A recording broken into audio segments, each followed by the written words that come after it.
오늘 하나님의 말씀의 제목은 복음을 전하는 자가 없다면입니다. 본 말씀은 로마서 10장 8절에서 15절까지의 말씀입니다. 이 교회의 시작은 바로 사도행전 2장에서부터 시작이 됐죠. 오순절 성령께서 이렇게 강림하시자마자 이 부활의 증인이었던 제자들이 복음을 전하기 시작했죠. 이 제자들의 복음 선포로 인해서 약 3,000명의 혼들이 구원받게 된다는 사실을 사도행전 2장 41절을 통해서 우리는 확인할 수 있습니다. 성경은 이들이 믿고 구원받자마자 바로 교회에 더해지게 되었다라고 우리에게 알려주고 계시죠. 만일 이때 구원받은 3,000명의 사람들이 매년 딱 1년에 한 명씩만 주 예수 그리스도께로 그들의 구원받지 못한 혼들을 구령해 온다면 1년 후에는 구원받은 모든 사람들이 약 6,000명으로 늘어나게 되죠. 1 더하기 1은 2가 되는 방법을 지금 말씀드리는 겁니다. 그리고 그 6,000명이 다시 1년에 한 명씩만 예수 그리스도께로 이겨오기 위해서 복음을 이렇게 전했다. 그들 쟁취해서 이겨오게 되었다. 그러면은 12,000명이 되죠.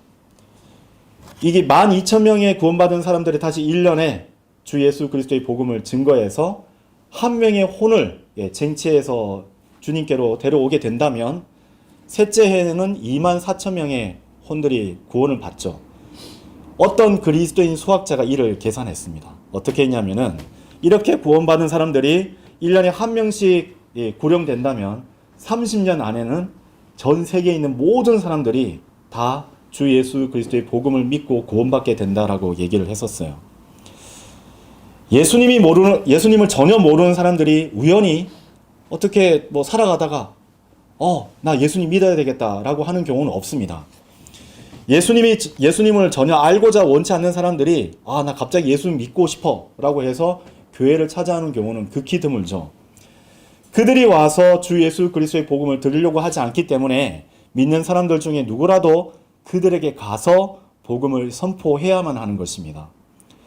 굳이 자신이 복음을 전하지 않아도 하나님께서 다 알아서 해주실 것이다 라고 생각하는 여러 사람들이 있어요. 특히 장로교의 칼빈주의로 오염됐던 그 수많은 사람들이 있고 심지어 킹제임스 성경 진영 가운데에서도 믿음으로 말미암아 구원을 받을 수 있다고는 하지만 결국은 칼빈주의를 신봉하는 일련의 사람들에 의해서 복음이 희석되고 다른 복음을 전하는 안타까운 그런 광경들을 우리는 보게 되죠.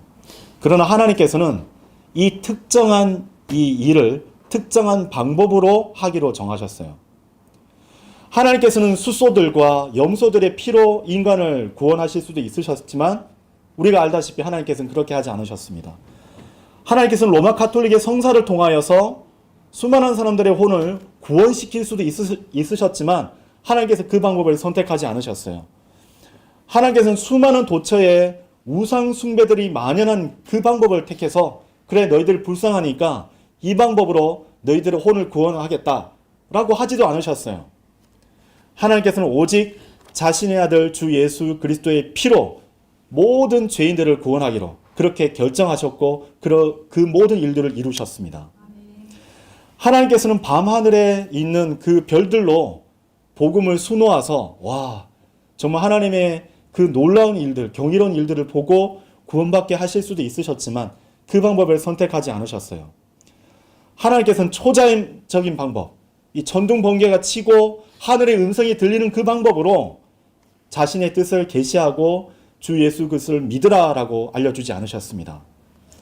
하나님께서 선택하신 방법은 주님을 알고 구원받은 성도들이 주님을 모르는 사람들에게 어떻게 하면 주님을 알 수 있는지 증거하도록 하셨던 것입니다. 저는 하나님께서 다른 방법으로 인간을 구원하실 수 없었다는 얘기를 하나님의 능력은 제한적이고 하나님은 무능하다라고 여러분에게 얘기하는 것이 아니에요. 하나님께서는 다른 방법을 통해서도 얼마든지 사람들을 구원하실 수 있으셨지만 그렇게 하지 않으셨어요.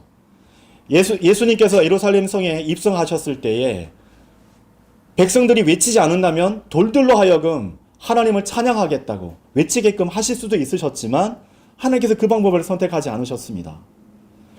하나님께서 선택하신 복음 선포의 방법은 곧 구원받은 성도의 입술과 그들의 손과 발을 통해서 이루어지는 거예요.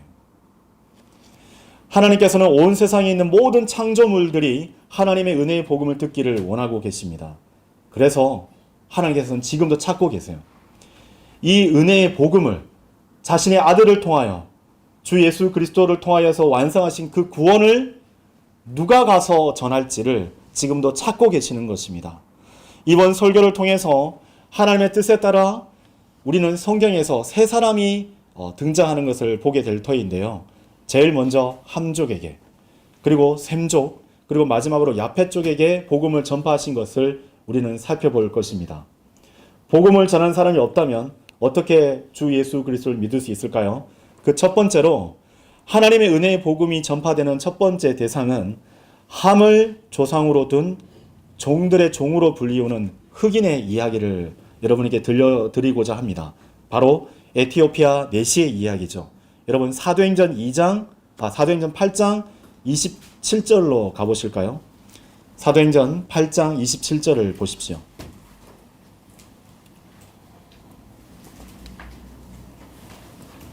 그리하여 빌립이 일어나서 갔더라. 그런데 보라, 에티오피아 사람 곧 에티오피아인들의 칸다케 여왕 아래에서 대단한 권위를 가졌고 그녀의 모든 보물의 창고의 책임을 맡은 내시가 경배드리기 위하여 예루살렘으로 왔다가 라고 되어 있어요.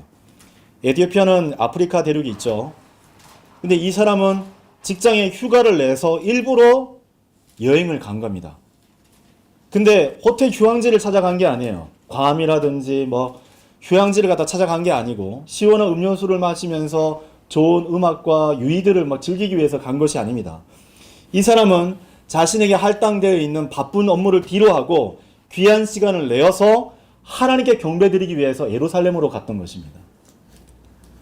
여러분은 휴가를 내서 일부러 성경을 읽기 위해 또 복음을 전하기 위해 또 성경 공부를 하기 위해서 시간을 냈던 그 성도는 알고 계십니까? 아마도 우리 주변에는 그러한 사람은 귀에서 찾아보기 힘들 것입니다. 그러나 이 아프리카 사람은 하나님께 경배드리기 위해서 자신이 익숙한 고향을 떠나서 먼 지역까지 찾아갔던 거예요. 성경을 통해 이 아프리카 사람은 매우 독실한 종교인이었고 훌륭한 사람이었어요. 이 사람은 병거를 타고 먼 길을 갔습니다. 그 사람은 편하게 비행기를 타고 간 것도 아니에요. 에어컨이 나오고 쾌적한 어떤 그런 좌석에 누워서 여행을 했었던 차를 탄 것도 아니었습니다. 이 사람은 병거를 타고 아프리카의 시내 사막을 건너서 예루살렘으로 가서 하나님께 경배를 드렸던 것이에요. 계속해서 28절을 보시죠. 되돌아가는 중이었고 경배를 마쳤습니다. 자신의 목적을 이루었어요. 그의 병거에 앉아서 예언자 이사야의 글을 읽었더라 라고 하고 계십니다. 자, 목적을 이루었습니다. 나 하나님께 경배드렸어. 이제 집에 가서 내가 6일 동안 내가 즐거워하는 쾌락과 즐거움을 위해서 살아야 되겠다. 이렇게 했었던 것이 아니에요. 그는 깊숙이 처박아 두었었던 대중음악이라든지 음란물을, 그리고 봐서는 안 될 내 양심이 경종을 올려주는 어떤 그런 시간들에 자기를 내어준 것이 아닙니다. 그는 성경을 읽으면서 다시 귀국했었던 것이에요. 그는 바른 장소에서 참된 하나님께 경배를 마치고 바른 성경을 읽고 있었던 것이에요. 여러분 32절을 보실까요? 그가 읽던 성경 기록은 이 대목이었더라. 그가 도살장에 가는 양같이 끌려갔으며 그의 털 깎는 자 앞에서 말하지 못하는 어린 양같이 그가 자신의 입을 그처럼 열지 아니하였도다. 익숙한 성경 구절이죠. 어디입니까? 이사야서 53장입니다. 이것은 성경에서 하나님의 어린 양이신 주 예수 그리스도께서 우리를 위해서 십자가의 순환을 받으시고 십자가에 못 박히신 것을 가장 정확하게 보여주고 있는 대목이죠. 일련의 사람들이 표준 킹제임스 성경에 대해서 의인화된 것에 대해서 반박합니다. 근데 우리는 알고 있잖아요, 이미. 어린 양이신 주 예수 그리스도. 근데 성경에서 이 어린 양은 수컷이죠. 그렇죠? 또 성경에서 그녀 나오면은 크게 두 가지 부를 대상을 알 수 있죠. 하나는 의인화되어 있는 성령 하나님, 지혜의 영이신 성령 하나님에 대해서 얘기하고 있고, 그리고 그녀라고 하면 거의 창녀, 악녀라고 불리는 로마 카톨릭에 대한 부분들을 볼 수가 있습니다. 그와 마찬가지로 이사야서 53장은 어린 양이신 주 예수 그리스도에 대한 계시의 말씀이 담겨 있는 부분이죠. 근데 이 하나님께서 그렇게 역사하셔서 이 아프리카 사람이 참된 하나님을 참된 도시에서 경배를 마쳤고 이 성경에서 그 말씀을 찾아 읽고 있었던 것입니다. 이어서 33절과 34절을 보십시오. 그의 굴욕 가운데 그의 공의는 박탈당하였도다. 그런즉 누가 그의 세대를 선언하리요. 이는 그의 생명이 땅에서 수탈되었기 때문이라. 그러자 그 내시가 빌립에게 대답하여 말하기를 내가 당신에게 간구하노라. 그 예언자가 누구에 관하여 이것을 언급하고 있는가? 자신에 관해서인가? 아니면 어떤 다른 사람에 관해서인가? 하였더라. 자, 보세요. 에디오피아 내시는 하나님을 믿었고 합당한 경배를 드리기 위해 자신의 물질과 시간을 들였죠. 그는 하나님께 경배 드리기 위해서 대륙을 가로질러 만큼 독실한 사람이었습니다. 그는 성경을, 그것도 주 예수 그리스도의 대속의 죽음을 말씀하고 계시는 이사야서 53장을 읽고 있었어요. 그런데 이 에디오피아 내시는 빌립에게 자신이 읽고 있는 것에 대한 정확한 의미를 모르고 있었던 것이에요. 그래서 질문을 했던 것이죠. 자, 사도행전 8장 26절로 한번 돌아가 보실까요? 8장 26절을 보세요. 성경을 공부하는 성도들은 꼭 이 성경에 표시를 해두죠. 아마 제가 오래전 이 통일한 본문으로 설교를 했었던 적이 있는데 그때는 이제 한글 킹제임스 성경이었는데 여러분 다시 표시를 해두십시오. 26절입니다. 이후에 주의 천사가 빌립에게 전하여 말하기를 일어나서 예루살렘에서 사막인 가자로 내려가는 길까지 남쪽을 향하여 가라 하였더라. 밑줄을 꺼야 될 부분은 어딘 줄 아십니까? 일어나서 그리고 명령이 마치는 남쪽을 향하여 가라입니다. 일어나서 가라. 그리고 그 다음 절에 무엇이라고 기록하고 있습니까? 27절에 그리하여 빌립이 일어나서 갔더라 라고 되어 있죠. 하나님께서는 일어나서 가라고 명령하셨고 성경은 빌립이 일어나서 하나님께서 말씀하신 그 장소로 갔다라고 기록하고 있습니다. 이것이 바로 사도행전이에요. 빌립은 하나님 말씀에 순종해서 갔고 이때 하나님을 경배하고 성경을 읽으며 마음이 준비되어 있는 혼을 품고 있었던 에티오피아 내시를 만나게 된 것입니다. 자, 이제 29절을 보세요. 그때 성령께서 빌립에게 말씀하시기를 가까이 가서 이 병거에 스스로 합류하라 하셨느니라. 그러자 빌립이 그를 향하여 거기로 달려갔는데 예언자 이사야 그를 낭독하는 그의 말을 들었기에 말하기를 당신이 낭독하고 있는 것을 당신은 이해하는가 하였더라. 내시는 예수님께서 우리의 죄값을 치르기 위해 십자가에 달려 죽으신 부분을 읽고 있었죠. 그는 예수님께서 우리를 죄에서 구원해 주시기 위해서 피를 흘리신 부분을 읽고 있었습니다. 그러나 그가 상처를 입는 것은 우리의 불법들로 인함이요 그가 상한 것은 우리의 죄악들로 인함이라.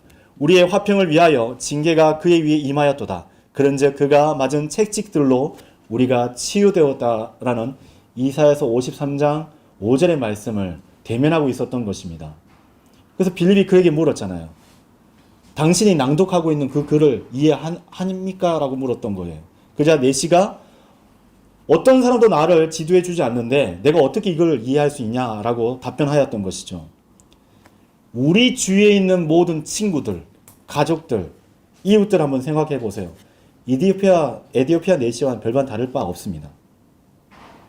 그들도 나름 교회 다니는 사람들도 있을 테지만 하나님을 믿는다고는 하지만 아직도 예수님을 만나지 못했고 또 구원받지도 못했을 것이 분명하죠. 그들 가운데서는 선량하고 법 없이도 살 사람들이 분명히 있을 것이지만 예수님을 인격적으로 만나지 못했던 사람들이 대부분일 것이에요. 자, 여러분 다시 35절을 보십시오. 그때 빌립이 자신의 입을 열었으니 바로 그 성경 기록에서 시작하여 그에게 예수님을 선포하였더라. 빌립이 그냥 자기도 바쁜 관계로 그냥 자기 길을 가버렸더라. 빌립이 자기 교회 목회자가 그 복음 선포 현장에 안 오니까 내가 갈 필요가 없구나. 다른 약속 잡아서 갔더라. 성경이 그렇게 기록하고 있지 않습니다.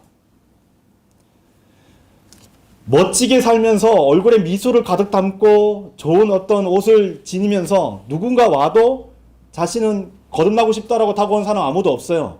그렇죠? 여러분 안에 복음이 있는지 없는지를 모르잖아요. 그렇죠? 그건 복음 선포가 아니에요. 일련의 교회의 어떤 목회자들은 바르게 행하고 교회의 어떤 성도로서의 어떤 인품을 보이며 당신이 믿고 있는 하나님 나도 믿고 싶어요. 그렇게 저절로 얘기한다는 거예요. 아닙니다, 여러분. 그때 빌립이 자신의 입을 열었으니 바로 그 성경 기록에서 시작하여 그에게 예수님을 선포하였더라. 잘 보세요. 예수님을 아는 사람이 예수님을 모르는 사람에게 예수님을 알려주기 위해서 무엇을 했던 것이죠? 자신의 입을 열어서 하나님 말씀에 근거하여서 주 예수 그리스도의 복음을 선포하였던 것입니다. 구원받은 모든 성도들은 하나님의 은혜의 복음을 선포하도록 부르심을 받은 거예요. 하나님께서 우리를 자신의 피값으로 값주고 사셨잖아요. 우리는 하나님의 소유물이잖아요. 근데 왜 하나님이 아니라 왜 교회의 목자나 다른 성도나 형제자매들의 눈치를 봐야 합니까? 그러한 사람이 있다면 그 사람은 종교생활과 신앙생활의 딱 중간에 있는 거예요. 그런 일련의 형제자매들이 모르겠어요. 복음도 전하고 갖가지 모든 부분에서 교회에서 봉사는 많이 할 수 있을지언정 그의 시선이 항상 주님이 아니라 그 목회자, 어떤 특정한 사람들에게 친송과 또 칭찬을 받기 위해서 그렇게 모든 마음과 시선과 눈이 가 있다면 그는 그리스도인이 아닙니다. 하나님의 사람이 아닌 거예요. 그때 빌립이 자신의 입을 열었으니 바로 그 성경 기록에서 시작하여 그에게 예수님을 선포하였더라. 우리는 예수님에 대해서 무엇을 알고 있습니까? 예수님께서 십자가에서 우리를 위해서 무엇을 하셨어요? 예수님께서 우리를 위하여 무엇을 하셨는지, 무엇을 완성하셨는지 여러분 알고 계십니까? 그렇다면 우리는 구원받지 못한 사람들에게 증거할 수 있는 것을 이미 하나님께서 우리에게 알려주셨던 것이에요. 36절을 보십시오. 이윽고 그들이 자신들의 길을 가는 동안 그들은 어떤 물에 도달하였더라.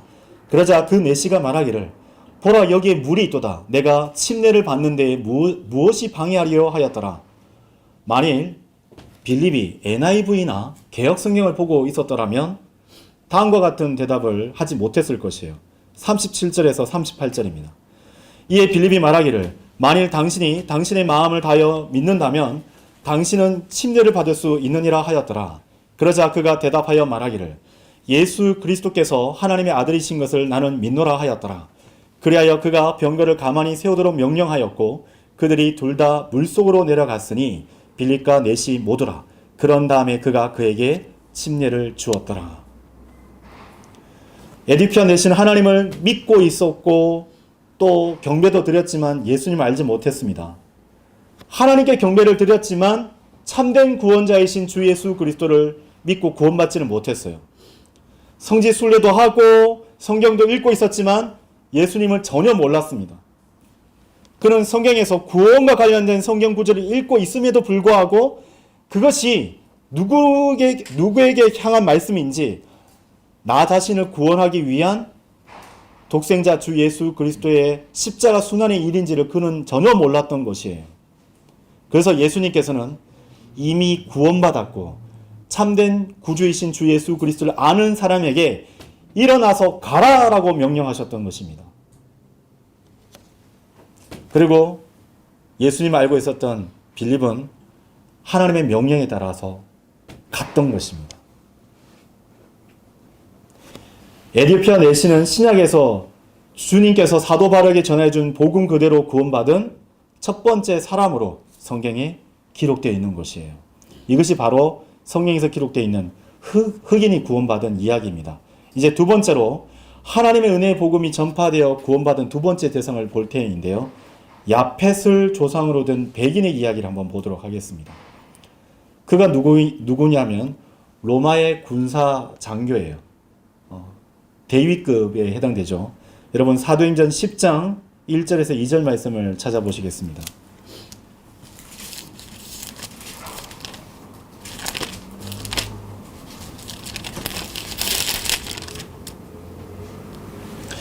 카이사라에 고넬료라고 불리는 어떤 남자 한 명이 있었는데 이탈리아인들의 부대라고 불리는 부대의 백부장이요 독실한 남자이며 그의 온 집과 더불어 하나님을 두려워하였고 백성에게 많은 자선들을 베풀었으며 하나님께 늘 기도했던 자였더라. 일련의 성경들과 달리 표준 킹제임스 성경에 독실한 남자라고 되어 있죠. 경건은 아니에요. 경건이라고 되어 있으면 경건은 구원받은 성도가 하나님을 닮아가는 일련의 모든 섬김과 희생을 얘기하는 것인데 일련의 성경들은 여기 어떻게 되어 있죠? 경건한 사람이라고 되어 있죠. 성경을 잘 모르는 사람이 번역을 한 것입니다.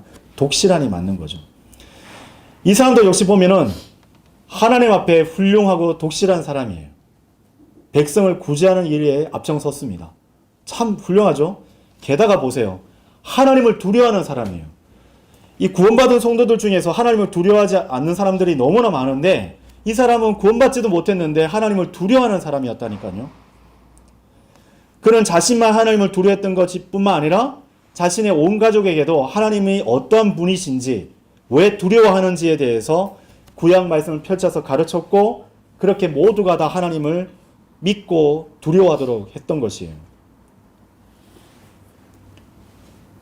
자비로운 자들은 복되나니 그들이 자비를 얻어낼 것이기 때문이요 마음이 순수한 자들은 복되나니 그들이 하나님을 볼 것이기 때문이라고 마태복음에서 말씀하고 계시죠. 이렇듯 사도행전 10장에 나온 고넬료는 하나님의 은혜와 자비를 받기에 합당한 사람이었어요. 마음이 딱 이렇게 준비되어 있던 사람이죠. 그런데 보세요. 여기도 예수님을 알지 못했어요. 구원받지 못했어요. 자, 우리가 보통 복음 전도지를 갖고 이렇게 전하다 보면 예수님 믿고 구원받으세요 하면은 저도 예수님 알고 있어요. 저도 교회 다녀요 라고 얘기하는 사람 참 많습니다. 그러면 예 하고 지나가시면 안 돼요. 다음 질문이 나와야 돼요. 그러면 예수님께서 선생님한테 어떤 일을 행하셨어요? 라고 물어보셔야 됩니다. 예수님이 어떤 걸 믿으세요? 그러면 대부분의 사람들의 반응은 예, 됐어요. 왜 나한테 곤란한 질문을 해? 사람들마다 이 육신의 방어 기제들이 나와서 자기 방어가 자동적으로 나오죠. 곤란한 질문. 제가 한번 말씀드리지 않았습니까? 제가 고등학교 1학년 때 구원받고 고등학교 2학년 때 집에서 교회까지 이제 골목길을 막 헤쳐나가는데 한 청년이 제가 그때 너무 어려서 그분의 연령을 잘 이렇게 제대로 볼 수는 생각이 안 나는데 한 청년이었어요. 좀 나이가 많으신. 지금으로 가능하면 20대 후반 또는 30대 초반이 아니었을까. 근데 구원받으셨습니까? 라고 묻는 거예요. 예, 저 교회 다녀요. 저 얘기했거든요. 언제 구원받으셨어요? 어떻게 구원받으셨어요? 묻는 거예요. 제가 얼굴이 빨개져가지고 도망쳐 왔습니다. 빠른 걸음으로. 근데 제가 한번 간증했잖아요. 그분이 저한테 던졌던 그게 매우 불쾌했고 기분이 나빴고 하루 종일 그 생각이 머릿속에서 맴돌았는데 평생에 그러면 진리는 무엇인가? 내가 이 받은 구원을 내가 어떻게 다른 사람한테 알릴 수 있는 것인가? 진리가 너희를 자유케 하리라는 그 말씀 그대로 저를 따라가게 만들었던 계기가 됐어요. 만약 정말 그분이 구원받았던 분이면 천국에서 꼭 뵙기를 바랍니다. 그리고 두 손 꼭 잡고 너무 감사합니다. 제가 여기까지 오게 된 것은 형제님 덕분입니다 라고 얘기하고 싶어요. 자, 자, 우리 지금 3절에서 6절까지 한번 보도록 하시죠.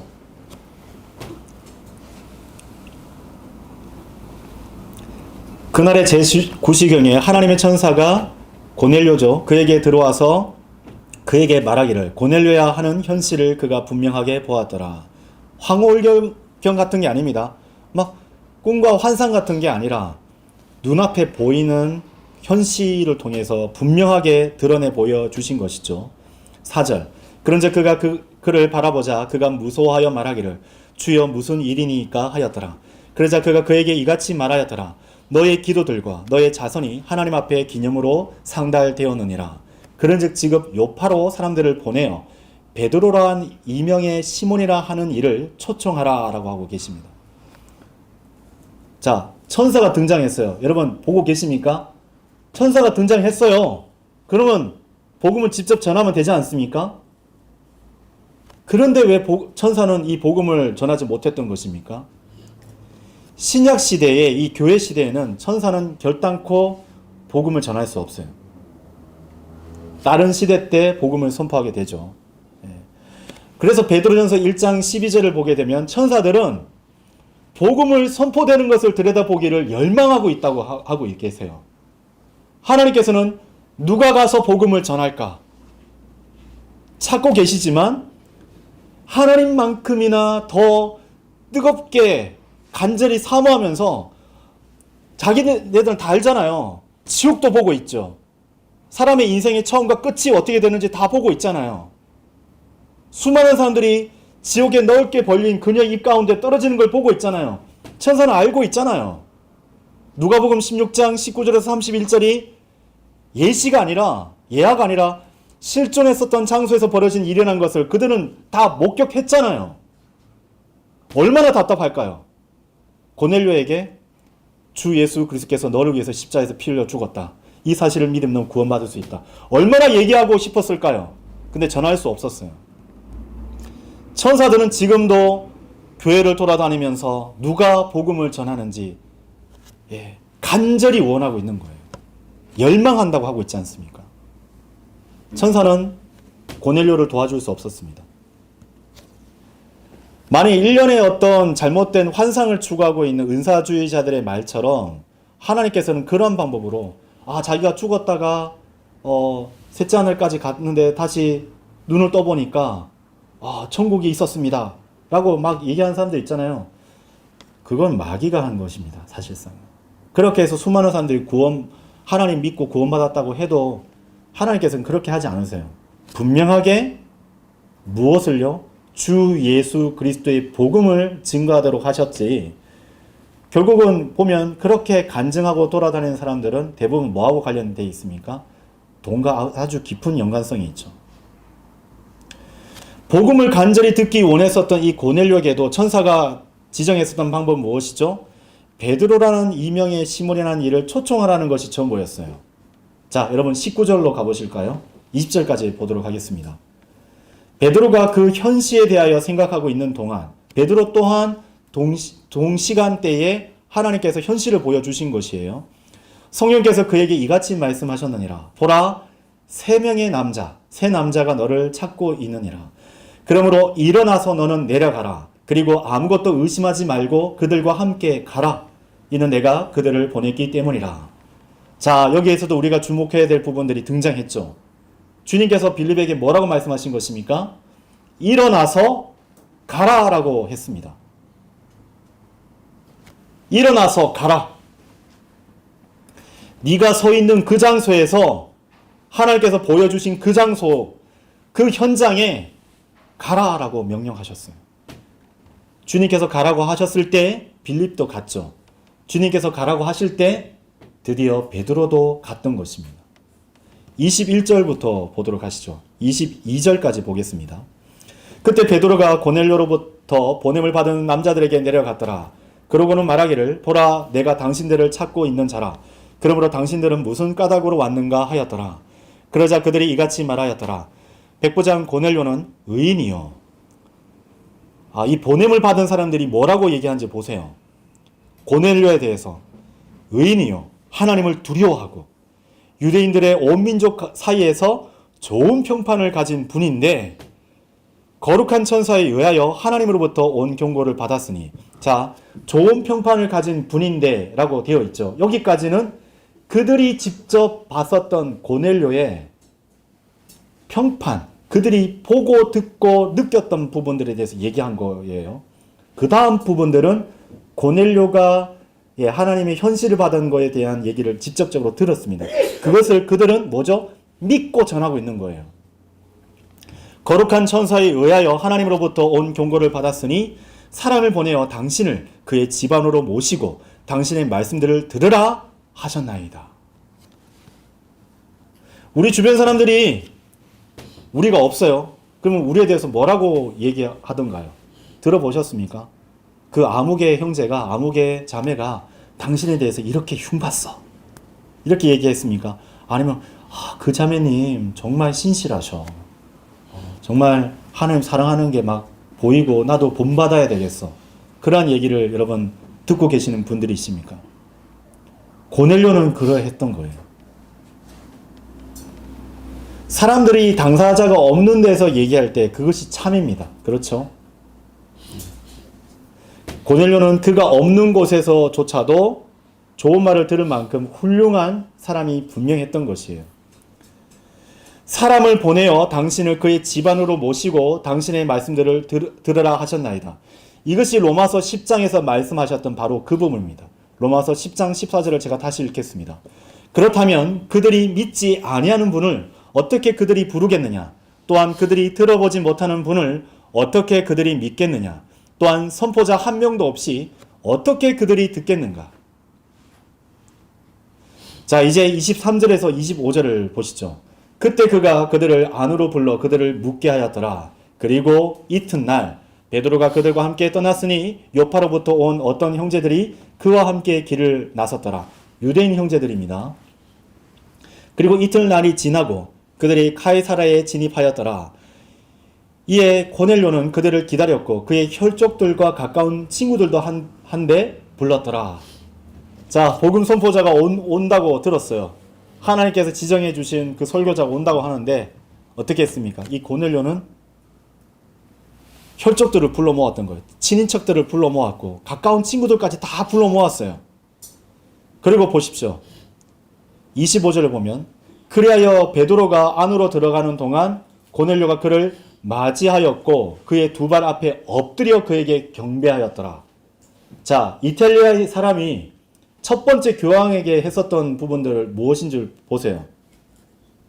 만일 베드로가 정말 이탈리아에 있는 일련의 그 종교인들의 말처럼 그들의 후계자들은 이 초대교황이 맞다면 이 초대교황이 했었던 것을 보고 본받아야 합니다. 어떻게 했죠? 26절을 보세요. 그러나 베드로가 그를 잡아 일으키며 말하기를 일어나라. 나 자신도 사람이라 하였더라. 교황은 결단코 경배받으면 안 돼요. 자, 넘어가겠습니다. 이제 베드로가 고넬료의 집에 모인 사람들에게 무엇을 했는지 한번 살펴보도록 하시죠. 34절입니다. 그때 베드로가 자기 입을 열었고 이같이 말하였더라. 베드로는 그들에게 복음을 전했어요. 39절에서 40절까지의 말씀이 그렇죠. 예수님께서 성경 기록대로 오셨고 십자가의 순환을 당하셨고 피 흘려 죽으셨어요. 그렇죠? 그것에 대한 내용들이 있죠. 그때 44절에서 베드로의 설교를 통해서 성령님께서 그들에게 임하셨다라고 기록하고 있어요. 왜요? 복음 선포였기 때문에. 그리고 그들은 하나님이 아니라 하나님의 아들이신 예수 그리스도를 믿었던 것이에요. 그 증거로, 그 표적으로 무엇을 했던 것이죠? 유대인이었던 베드로와 유대인 형제들이 와 있는 그 현장에서 방언을 했던 것이에요. 각 나라 고유 언어로. 아무래도 히브리어를 유창하게 했지 않았을까 싶어요. 그러니까 유대인 형제들이 깜짝 놀랐던 것이죠. 자, 사도행전 10장에 나오는 이 백인이 어떻게 구원받았습니까? 예, 하나님을 아는, 즉 예수님을 아는 베드로가 와서 하나님을 알지만 예수님을 모르는 이 고넬료에게 예수님이 누구신지 어떻게 하면 구원받을 수 있는지에 대해서 얘기해서 구원을 받았던 것이에요.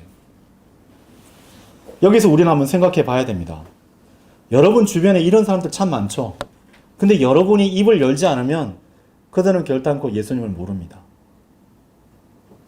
어제 대구 소문시장에서 복음 선포자들의 모임이 있었죠. 거리에서 복음이 외쳐지고 여러분의 손길에 의해서 있었던 복음 전도지가 나눠졌었어요. 그렇죠? 수많은 사람들이 복음 전도지를 받아들이고 갔었어요. 그렇죠? 어떤 분들은 구령까지 했습니다. 어떤 분들은 자기가 손에 쥐고 있는 전도지를 다 나눠주다 못해서 또 한 문큼 쥐고 또 그걸 또 다 나눠주기까지 하셨어요. 여러분의 희생과 땀을 하나님께서 다 일일이 기록하고 계십니다. 자, 주님께서는 빌립에게 가라고 하셨고 그는 가서 복음을 전했어요. 주님께서는 베드로에게 가라고 하셨고 베드로는 그 말씀대로 가서 입을 열어 복음을 전했을 때 수많은 사람들이 구원을 받았죠. 에티오피아 네시가 구원받았어요. 근데 이제는 한 사람이 입을 열었을 때 수많은 사람들이 구원을 받는 광경을 우리는 보고 있는 것이에요. 주님께서 우리에게 찾아오셔서 우리의 마음에 너는 가서 전하라 라고 명령하셨다면 우리는 가서 입을 열어 복음을 전해야 하는 것입니다. 그리고 여러분이 그것에 순종하면 무슨 일이 벌어지는 줄 알고 계십니까? 우리가 지금 두 차례나 찾아봤잖아요. 무엇이죠? 그들이 구원을 받습니다. 우리는 그저 입을 열고 복음 전도지를 나눠주고 그냥 성경 기록대로 성경께서 알려주셨던 방식대로 순수한 복음을 전했을 뿐인데 그 사람의 혼이 구원을 받아요.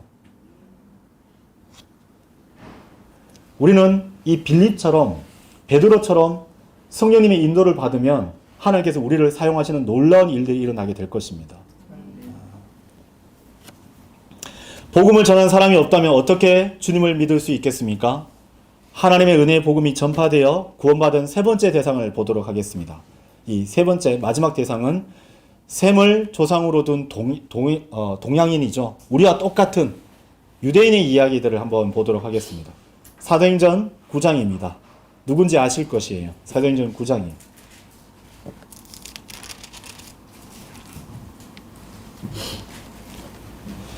제가 읽기 전에 여기 등장하는 사람은 한 가지 목적을 가지고 길을 가고 있었죠. 근데 그때 예수님께서 그를 찾아오신 것이에요. 아주 특별한 계시가 있죠. 그래서 하나님께서 달을 다 채우지 못한 이자를 갖다가 사도로 세우신 것이죠. 부활의 증인으로서 그를 세우신 것입니다. 3절부터 5절까지 보겠습니다. 그리고 그가 여정을 떠남에 따라 그는 다마스쿠스에 가까이 왔는데 갑자기 하늘로부터 한 빛이 그의 주위를 비추었더라. 그러자 그가 땅에 엎드러졌고 그에게 말씀하시는 한 음성을 들었는데 사울아 사울아 어찌하여 너는 나를 박해하느냐 하시니라. 그래야 그가 말씀드리기를 주여 당신은 누구시니까 하였더라. 이에 주께서 말씀하시기를 나는 내가 박해하는 예수니라. 가시들의 발기질을 하는 것은 너에게 모진 일이라 하셨느니라. 자, 6절까지 보도록 하시죠. 그러자 그가 떨면서 깜짝 놀라 말씀드리기를 주여 당신께서는 제가 무엇을 하기를 원하시나이까 하였더라. 이에 주께서 그에게 말씀하시기를 일어나서 그 도시로 들어가라. 그리하면 내가 반드시 해야 할 일을 너에게 알려지리라 하셨느니라. 일이 너에게 알려지리라 하셨느니라. 만약 여러분이 하늘에서 어떤 음성을 듣는다면 꿈에 어떤 하나님께서 떡하니 나타내서 이렇게 하나님 음성을 듣는다면 깜짝 놀라겠죠. 근데 이 사울이라 불렸던 우리 사도 바울은 하나님의 직접적인 음성을 들었어요. 그렇죠? 근데 그도 보세요. 누군가로부터 복음을 들을 필요가 있었어요. 10절에서 11절을 보시죠. 그런데 다마스쿠스에 아나니아라는 이름으로 불리는 어떤 제자 한 명이 있었더라. 그리고 그에게 주께서 현시로 말씀하시기를 아나니아야 하셨느니라. 이에 그가 말씀드리기를 보소서 주여 제가 여기 있나이다 하였더라. 하나님께서 우리를 부르시면 주님 제가 여기 있습니다. 여러분 그렇게 하나님께 답변 드릴 수 있는 여러분이 되시길 바랍니다.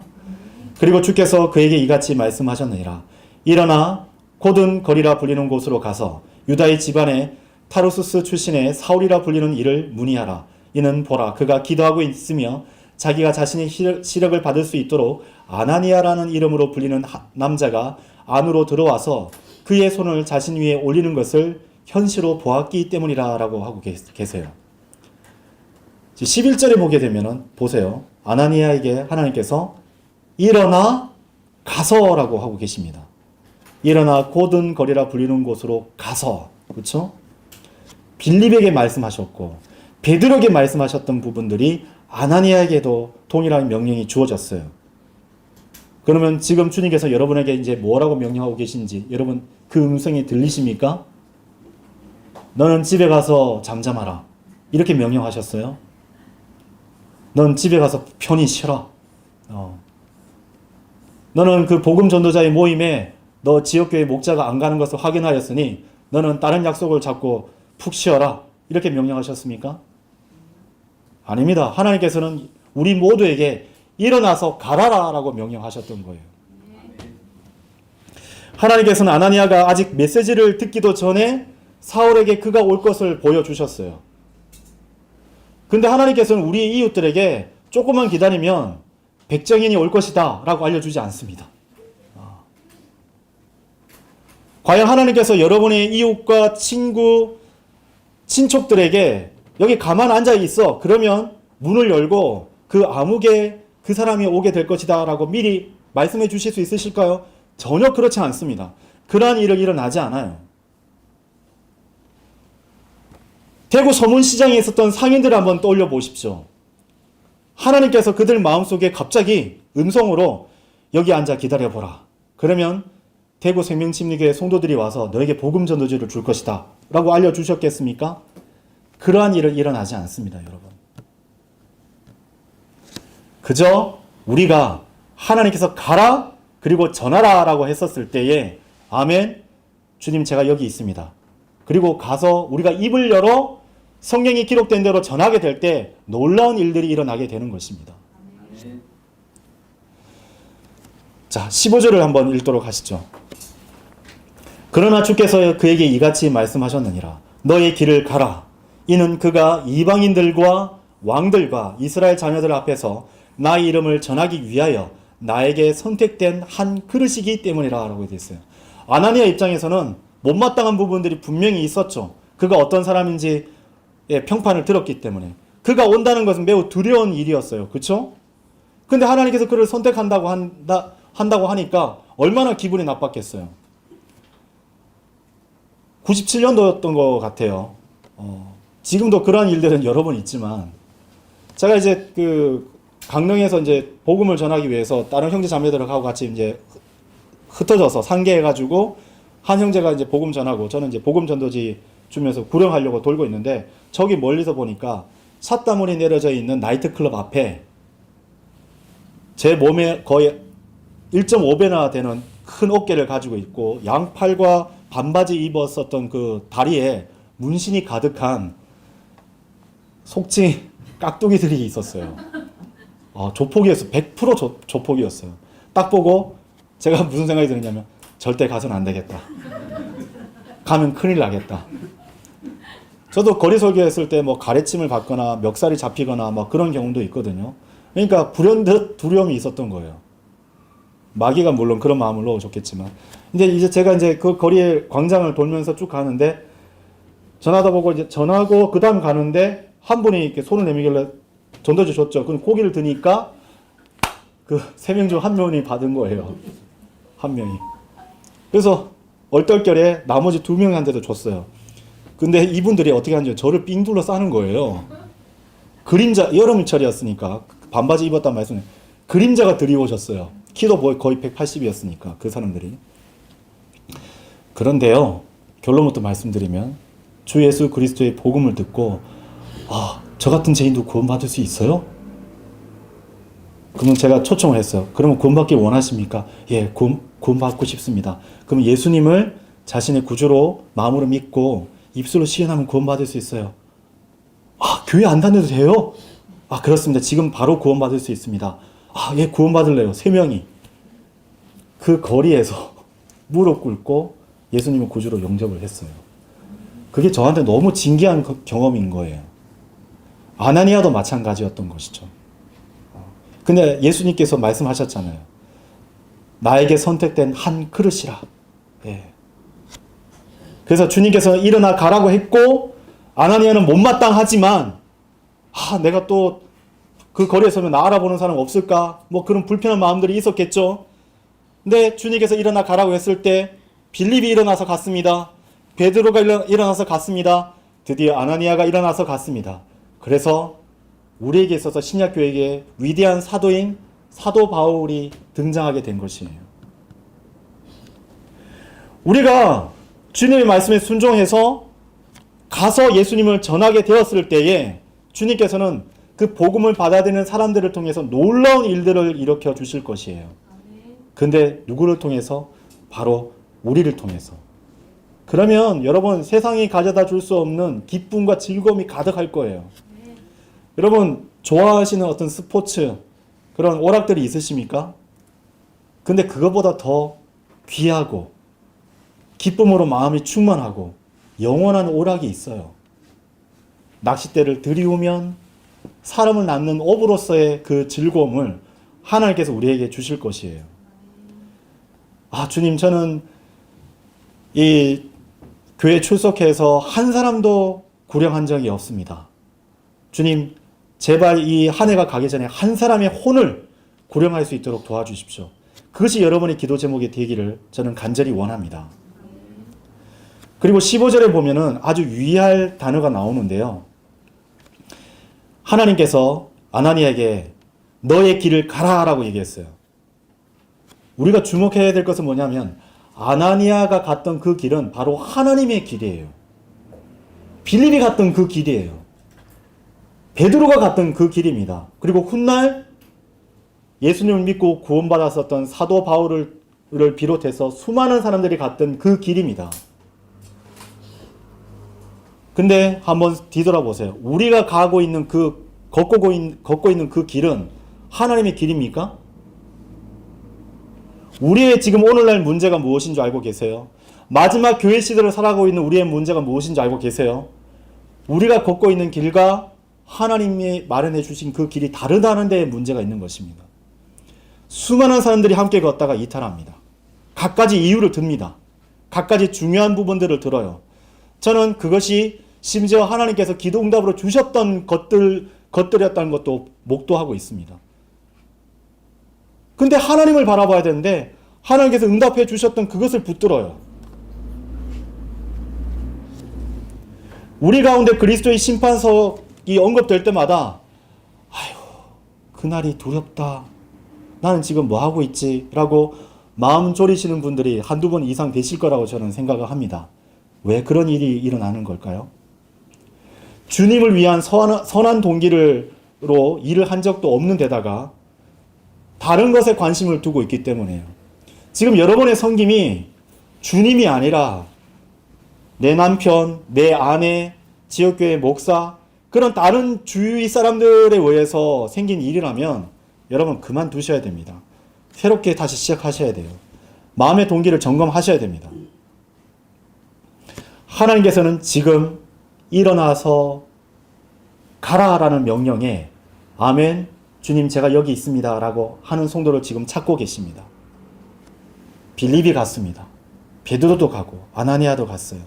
그리고 사도 바울과 수많은 믿음의 선배들이 갔던 그 믿음의 길, 하나님의 길, 여러분도 걷지 않으시겠습니까? 이제 이 설교의 결론을 맺겠습니다. 우리에게 중요한 것이 무엇인지를 지금 생각하셨으면 좋겠어요. 지금 우리 인생 가운데서 지금 한숨 짓고 어렵게 지금 마음을 짓누르고 있는 어떤 일들이 지금 있으실 테죠. 근데 한번 여러분 시간 한번 쭉 늘려서 한번 생각해 보실까요? 지금 나에게 있어서 가장 그 중요한 일이 100년 후에도 중요한 일일까요? 우리가 지금 가장 중요하다고 생각했었던 일이 그리스도의 심판석 앞에 서게 됐을 때도 가장 중요한 일일까요? 100년 후 과연 우리가 지금 그렇게 추구했었던 그 일 때문에 여전히 그때도 골치가 아플까요? 저는 아닐 거라고 생각합니다. 제가 확실하게 한 가지를 여러분께 제안드리겠습니다. 우리가 어린 양의 임재 앞에서 주님과 함께 걸으며 황금길 가운데서 우리 자신의 모습이 비칠 정도의 그 길을 걷고 있을 때에 우리의 자녀들의 문제, 진학의 문제, 진로, 직장, 사업, 내 건강, 그 모든 것들이 과연 떠오르시겠습니까? 아닐 거라고 저는 장담합니다. 그런 건 정말 상관없는 일이 되어버릴 것이에요. 그날에는 여러분이 내가 얼마만큼 주 예수 그리스도께 많은 사람들을 쟁취해서 왔는가? 왜 그러지 못했는가? 그것에 대한 생각만 있으실 거예요. 아, 이 형제와 이 자매와 함께 걷는 그 길을 내가 그때 입을 열어서 복음을 증거하였다면 그 사람도 내 옆에 있었을 텐데 한 번이 아닐 겁니다. 영원 내내 생각이 날 거예요. 우리가 올해 안에서 하나님께서 일어나서 가라라는 주님의 말씀에 순종한다면 과연 올해 안에 우리에게 어떤 일이 일어날까요? 저는 놀라운 일들이 일어날 거라고 저는 자부합니다. 여러분이 전하는 복음을 듣고 구원받은 사람들은 영원히 어린 양이신 주 예수 그리스도께 감사와 찬양을 올리게 될 것이에요. 그리고 여러분은 함께 그 찬양의 대열 가운데 서 있을 것입니다. 그들은 영원히 하나님을 경배 드릴 것이고 우리와 함께 영원히 천국에 거하게 될 것입니다. 이것이야말로 가장 중요한 일이 아니고 무엇이 있겠습니까? 이 엄중하신 하나님의 명령 앞에 우리 모두가 올바른 반응을 보이기를 바라며 이 설교를 마치겠습니다. 감사합니다.